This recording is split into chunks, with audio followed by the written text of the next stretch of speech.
who represent expertise from various points of view on this subject. So we're looking forward to a great discussion. So we have Chen Wang from UMass Amherst.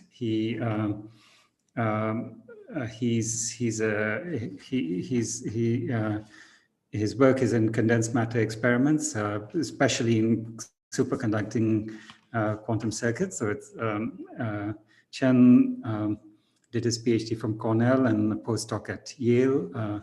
So he's very, I think, familiar with all this. Shruti Puri, who's on the faculty at Yale. She actually also did her work at Yale, and she works on. She actually brings a physics as well as a computer science ideas into this theoretical treatment of errors in quantum computing systems. So particularly important for what you're going to talk about. Jonathan Hume, from ETH, who does experimental work in quantum optics and photonics, and as Michelle referred to, he's actually worked on these experiments in ion traps. And Daniel Gottesman, who, in addition to being the inventor of the GKP codes that Michelle spoke about, he actually also created the stabilizer framework for quantum error correction. And so, well, welcome everybody. And perhaps we can start with a few minutes by each of you to comment both on anything you want to particularly comment on in Michelle's talk, but also anything else you want to say about the prospects and challenges ahead in Bosonic error correction. So. Maybe Umesh, before this begins, since I have mentioned in my talk the work of Daniel, Jonathan, and Shruti, I would like to say a few words about the work of Chen, because I mentioned briefly other codes, other Bosonic codes, binomial codes, for instance, and Chen has actually implemented those other codes in addition to working with on the CAD code. Great, yeah. So, would you like to lead off, Shruti, or? Me? Well, maybe Daniel should start because he's the inventor of GKP. Okay, I can start. So yeah, so speaking as the G in GKP, we shouldn't forget the K and the P, Kitaev and Fresco, of course. But it's of course very exciting to see these codes finally come to realization over the past few years. I remember talking to journalists at the time. So our paper came out kind of at the same time as the KLM scheme for linear optics quantum computing, and people, of course, were asking us to compare. And I remember saying to journalists at the time, well, I think ours is a very promising approach, but the first step is the hardest one, which is why it's taken 20 years to get to this point. But the concomitant of that is that once we've gotten to this point, I think we can expect progress to be much faster, that we can put together these gates and actually start building quantum computers this way. So that's very hopeful. Another comment I wanted to make is that it's kind of interesting that these codes are kind of the last refuge of concatenation. So in the early days of fault tolerance, concatenated codes were kind of the way you proved the threshold theorem. It showed that there was a way to do error correction that would correct to arbitrarily good logical error rates. But the subsequent years, of course, they've been mostly overtaken by surface codes and other error correction schemes.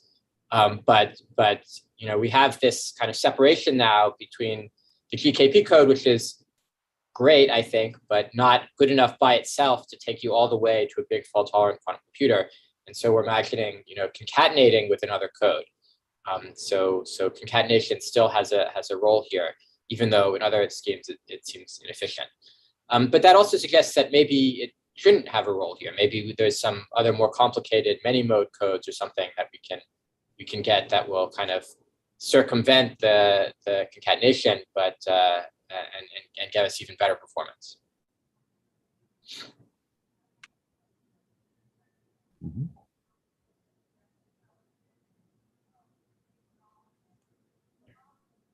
So sorry, just to come back to what you said very quickly. So if you were to look at classical fault tolerance, once upon a time, von Neumann really thought about classical fault tolerance, and eventually, of course, the repetition code was good enough just in hardware.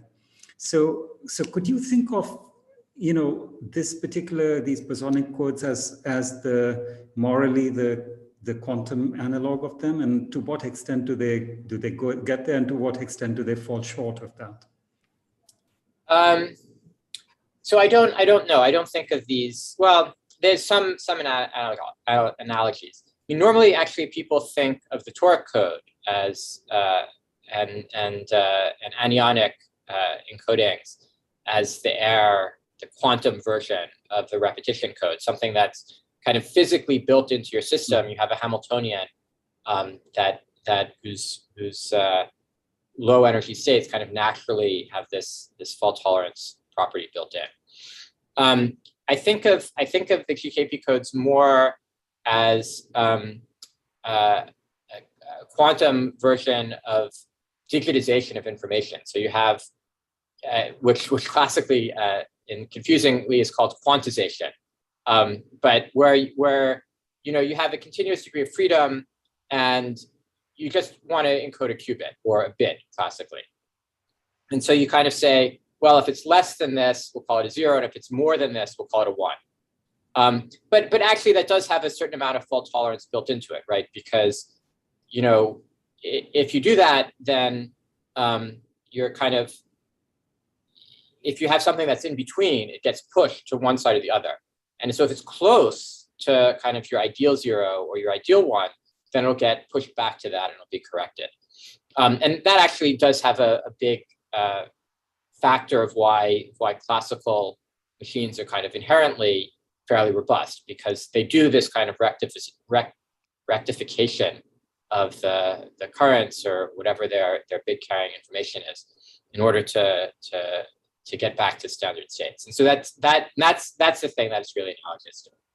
Yeah, I think that's what I was referring to. So maybe I should have said more that the repetition code classically plays nice with operations one wants to do on the data. And in this, to what extent does this code play nice with what I mean, classically, you also have the repetition code, right? Because each bit is encoded in many electrons or whatever. And if some of them go off and do their own thing, that's not a big deal. They kind of get pushed back. So it's kind of a little bit of both that's going on classically. So the QKP encoding plays very nicely with the Clifford group gates. And so that's why Clifford group gates are relatively straightforward, but not so nice with the non-Clifford group gates. And so that makes that a bit more of a challenge. Thank you. That's really helpful. Shruti, would you? Yeah, thank you. So I think that the reason I joined this field is because I was really fascinated by all these non-classical states that were being produced in circuitry. It was just amazing to see that you can actually measure these Wigner functions, and now you're making these super exotic states. But then, as I was reading more, I realized that there's, more power in these non-classical states in terms of error correction. So this has always been very fascinating to me. The thing that keeps me up at night is how do you actually control them? Because for them to be really good, you want it to be in a nice clean oscillator with long lifetimes, and you want just them to be sitting idle, but at the same time you want to control them. If there are some errors, you want to control them, and the only way to do it is have some nonlinearity somewhere. You then need photodetectors, or you need a regular qubit or something like that. And then the fact that you inherit the bad properties of your nonlinearity and limit the lifetime of these nice bosonic codes is what really bothers me. And like I am really trying to work very hard to see what's the simplest way to get rid of this problem. Like how can we keep the pristine nature of these bosonic qubits while still being able to manipulate them, while not corrupting them from our nonlinear controls. So I think that's a super interesting area, and I would really like to find an answer. Oh, and maybe I should mention also, Michelle mentioned these magic states in the beginning, and that's so in principle you can prepare whatever state you want. If you have a qubit interacting with your cavity and you have these control displacement gates, you can use them to make different states. Eventually, the quality of the states is going to be limited by the state of the qubit, and that's the same problem that I'm talking about. Is like how do you prevent this back propagation of errors from the qubit to the cavity mode? What worries me the most is the implementation of the Toffoli gate of all the non-Clifford gates in a correctable manner. So this is really the big challenge, I think, and maybe these bosonic codes will have some property that will make this easier.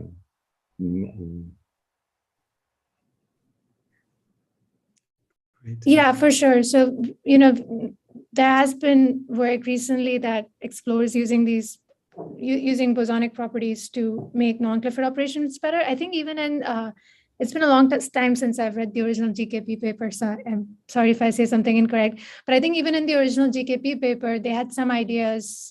I think you guys had some ideas about preparing these magic states in not completely fault tolerant, but like somewhat robust manner. So I think there are ways to do it. It's a question of whether we can reach those limits in the experiment. Great. So thanks Shruti.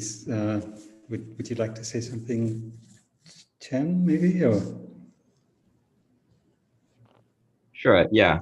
First of all, I just listening to this talk quite a few times already. I still feel very, very fascinated and impressed with the new type of fancy microwave states we can make. I just want to comment, even like 4 or 5 years ago, and in superconducting circuit QED, we already made many interesting states, those rotational codes and rotational symmetric codes with the Schrodinger cat states. And it still was not like imaginable that you would ever take on something like the GKP.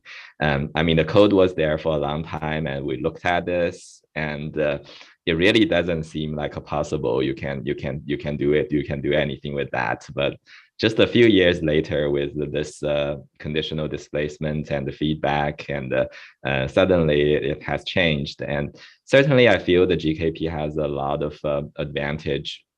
Good thing going for it with essentially all the single qubit Clifford comes for free, which is a big deal. That's not true for some of the other bosonic codes. One thing, speaking of the future with using these bosonic qubits, and I think a lot of people talk about fault tolerance for sure, especially on the theory side. I'm more like a very experimental person looking at this, and especially when we talk about concatenation on the next level, I kind of feel we are really just building bosonic qubits. Whether you call it error correction or you call it a better physical qubit, it's sort of like a different ways of looking at this problem. So at some level, I think we need to be able to compare, to talk about things on numbers, on gate fidelity level. If we're going to concatenate on the next level, then I think the key really is to have error-corrected bosonic qubits that are outperforming like the best gate fidelities that are available with other more simpler physical qubits like transmons. So so we're having a good start. I think right now, the bosonic codes, either whether the GKP right now or the CAD codes or other binomial codes, these things we work on. Fundamentally, I think we're doing a first order error correction. So I think what that means is, you can imagine if your cavity improved by a factor of 2 and your ancilla also improved by a factor of 2. I like to think about cavity and ancilla together as your system, as components of building your fundamental block that goes on into the next level. So you expect like an enhancement of a factor of 4, let's say, of your now this new physical logical qubits. And this actually, you run the math and you can see it is true as long as we're talking about memory lifetime. So right now we see bosonic qubits that are reaching break even in terms of lifetime. And it is possible to certainly further improve that and show a multiplication effect. The reason is that you can basically keep your ancilla grounded and not touch it. And when an error happens, then you use your ancilla to try to do correction. And with that, your ancilla is only exposed when you need to use it to correct your error. Then from that, you can actually get a multiplication effect. So that's really the first order error correction on the building block level we're looking for going to the next level. I'm not quite sure that's true for doing gates yet. So I think really the next push really for everybody, yes, on the experimental side is to actually be able to do good gates, 99%, 99.9% level, and improving from there. And really the bottleneck right now is whenever you want to do any non-trivial gates on the bosonic qubit or between two of them, you kind of necessarily have to do non-trivial operations with your ancilla. Then essentially the gate fidelity is limited by like your gate speed against the quality or the coherence time of your ancilla. So from that perspective, we still have a good amount of work to do, just as Shruti said. How do we really operate these bosonic qubits, right? There seems to be some kind of conservation law in terms of how fast you can do operations on your bosonic qubit versus like how much you're willing to bring your nonlinear resource into the picture. Yeah. So yeah, that's just my a little bit comment on this. And yeah, I'm sure there are critics out there asking, oh, how competitive you are against all the dozens of qubits out there. And yeah, I think at some level, and it will have to be compared on the gate fidelity level with the correction or not. Mm-hmm. So do you have a prediction about about the future? What would your optimistic prediction be about a timeline for the sorts of things that you mentioned? I will have to, I don't know yet, and I think I can see that bosonic qubits operating as a memory. We can do first order correction, and there's a pathway we can show the multiplication effect and really get a much better memory than physically available. And so in terms of doing gates, when we're going to get to 4 nines, I think that is still to be seen. And I think I'm really seeing this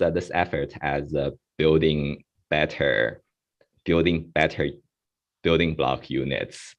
Right out there, we have superconducting qubits and trapped ions. Generally, you're talking about 99 to 99.9, so 10 to the minus 2 to the minus 3 level of errors. And that's why you have about 100 qubits out there. And if you build 1,000, it doesn't exactly buy you anything until you can do error correction, because you just fail faster with more qubits, right? So the race really is about how do you trade some level of hardware complexity or number of qubits to drive down your error rate by an order magnitude or two lower.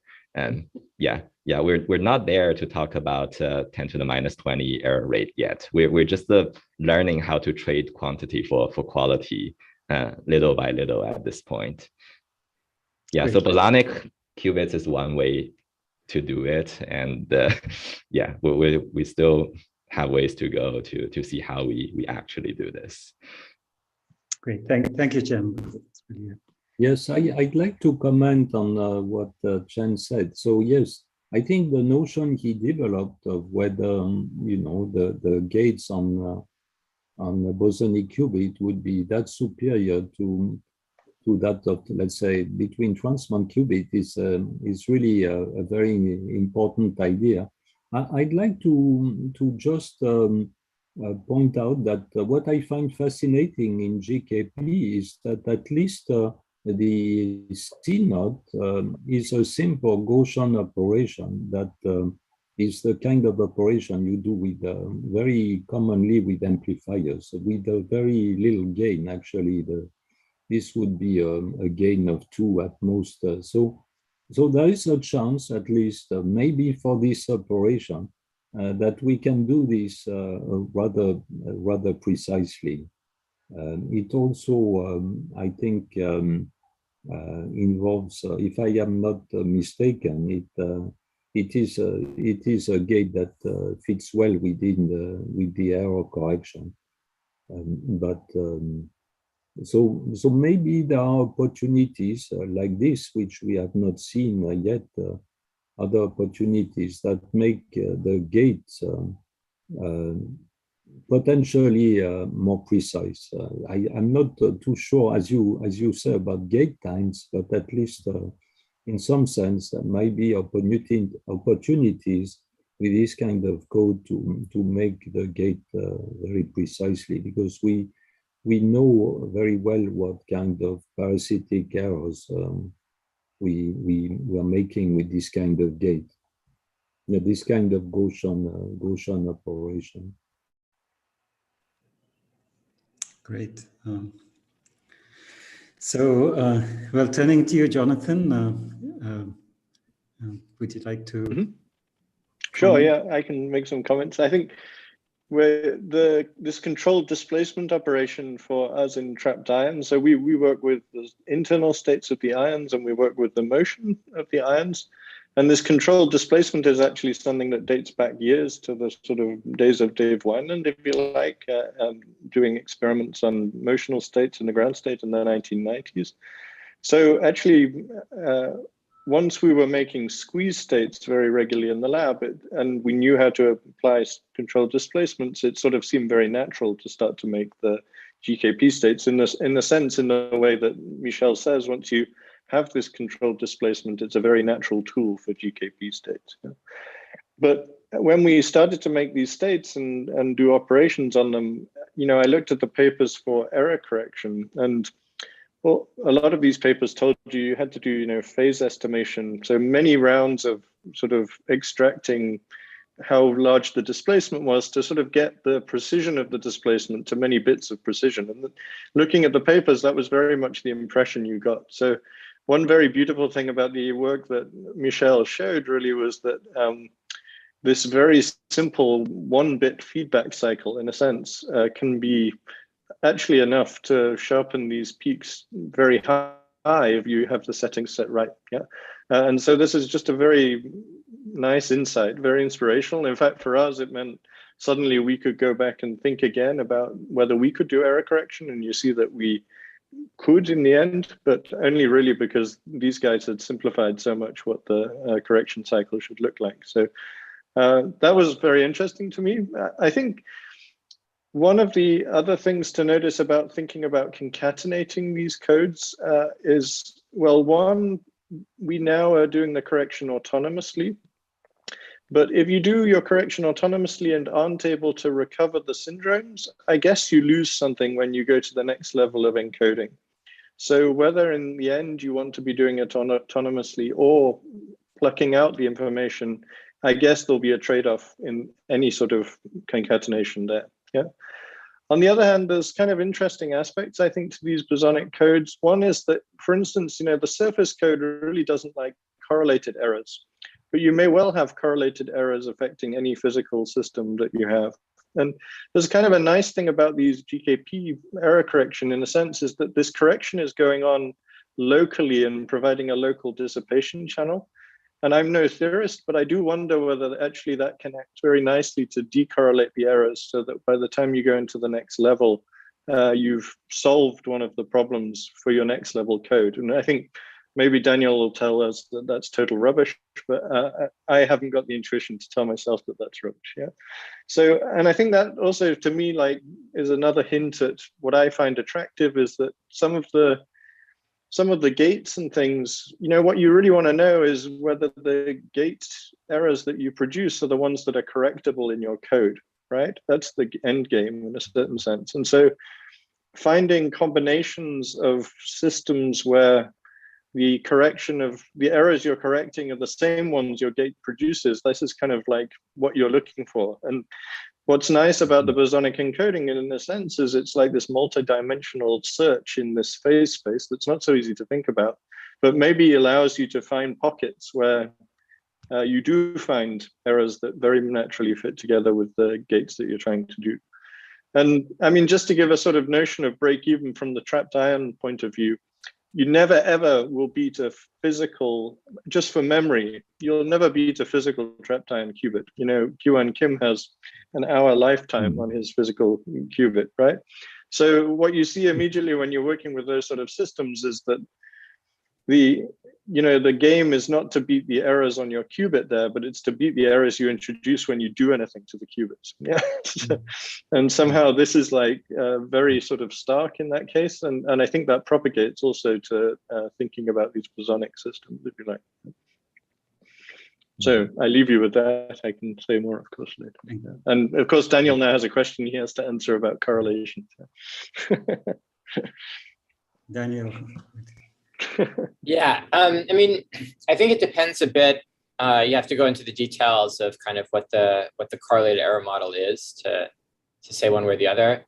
I mean, obviously, if you have a lot of correlated small errors, then sure, they'll be corrected, but they would have been corrected just as well without, the correlations don't really impact that at all. If you have correlated big errors, then what that means is that you'll have different modes that are likely to fail at the same time, and you haven't gotten rid of that. But in an intermediate regime where where the correlation is imperfect and where there's some spread in the size of the error, then the odds of having two of them be on the long end where they both fail where both codes fail at the same time, that will be smaller. So you will have probably some degree of decorrelation, but again, it depends on the details of the model, I would think. Actually, just following up on something you had said earlier, Daniel. So you had said that these bosonic codes play very nicely with Clifford gates. Did you meant not just single qubit Clifford gates, but also C-naughts and control Zs, etc. Did you? Yeah, that's right. And Michelle mentioned that, right? That that it's just very basic standard elements that just happen to preserve the structure of the codes and let you do the logical 2-qubit gates or more, so alongside Clifford gates. There's a question in the audience by Mohan Sarovar. Maybe I'll ask Mohan to unmute and ask it himself.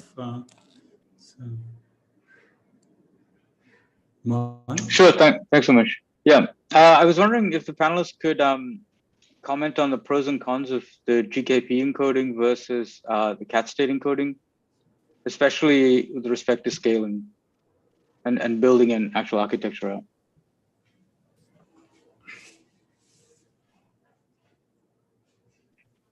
Shruti. Sorry. Well, I could Yeah, go ahead. comment at least because at least on the relative merits of GKP and CAD codes, which we both work on in my lab. So the CAD codes, I think, are very interesting, and Shruti can comment more on this. We pursue the CAD code in particular, this code that creates a bias qubit, a bias logical qubit with an extremely good protection of one operator, which becomes exponential, which increases exponentially with the size of the cap, and then at the expense of a decrease in the protection of the other two operators, but the protection decreases in a linear manner. So this kind of bias qubit has also great advantages in terms of constructing a code with several layers. If I understand what Shruti is working on correctly, there will be a better threshold actually for this kind of architecture. So that is also an interesting property. There is also a wonderful property with at least CARCADs to be able to do a CNOT, which is topological. So now this is really, really interesting because that puts us in this realm of operations that are topological protection. So instead of just doing better memory, we could do some non-trivial gate operation that would be protected topologically, like for instance what you find in the field of Majorana Thorn. So that would put these bosonic qubits in sort of in the same realm as the topological qubit. So this is very interesting from an experimental point of view.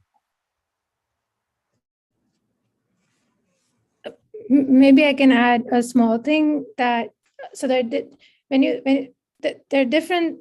So we know the GKB code. When you say CAD code, there are different varieties of CAD code. There is the Kerr CAD, which is a stabilized CAD, and then there are free CADs. So what category of CAD codes you're, to answer your question, I'll need to know what category of CAD codes you're mentioning. So my favorite of all these codes is the GKP and the Kerr CAD. The reason being is that we kind of know how to do the operations that we would need to scale up. However, by no, I mean, at least we have a path forward. With the free CAD codes, it's very hard to do the kind of operations that you need for scaling up in any easy manner. So we are, even over here, theoretically, we are trying to find ways to make these free CAD codes, on par with GKPs and Kerr CADs.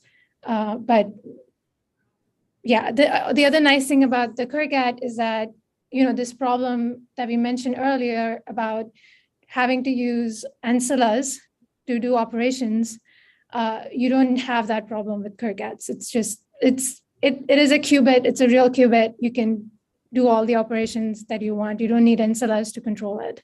So that's a nice property. But with GKPs, unlike the GKP, the Kerr CAD is not a fully logical qubit. It's only semi-protected, whereas GKP is in principle, you can protect it against all errors. So for these various reasons, I think for me, GKPs and the stabilized CADs are kind of my favorite ones.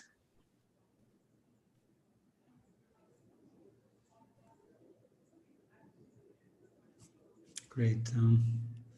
So maybe we are getting towards the end of the time for our panel, but if you have any final closing comments before we close out.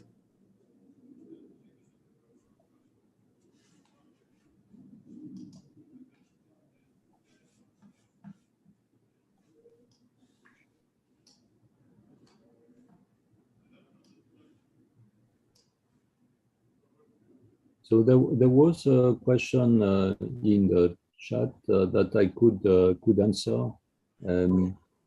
It is the question was whether what causes the overall shape of the GKP grid to broaden in experiments.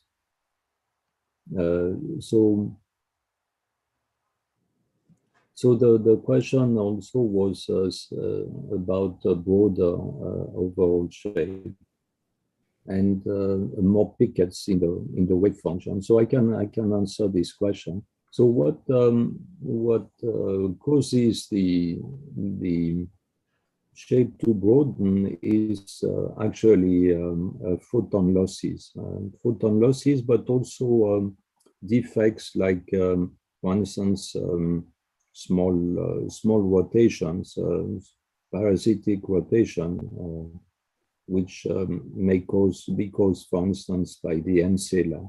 There is also the ancilla errors in our experiment are principally the cause of the errors, the broadening of the peaks. So that's what we were correcting.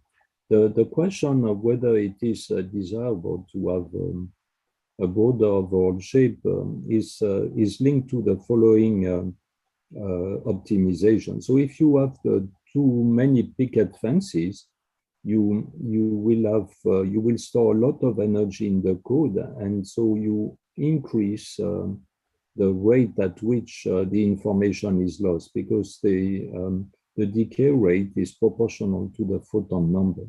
So it means that you have to correct more often. And there is a speed limit to the error correction rate in our experiment, which is fixed by the readout cavity and our readout capability and feedback.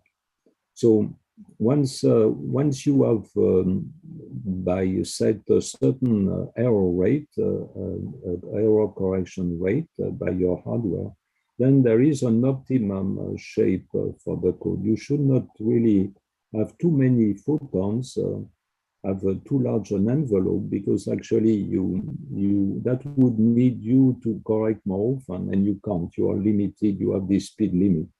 So for every speed limit in the correction rate, there's an optimum shape for the code, and that's what we try to optimize in the experiment.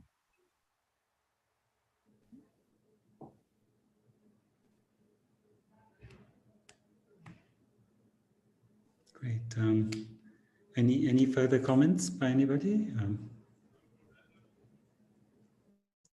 Well, let me just wrap up here by first thanking Michelle for a wonderful talk. This was really enlightening, and also to all the panelists for a really great discussion. Really appreciate it. So thank you all, and thanks to the audience, and see you all next week. Okay. Thank you. Yeah. Thank you. Thanks.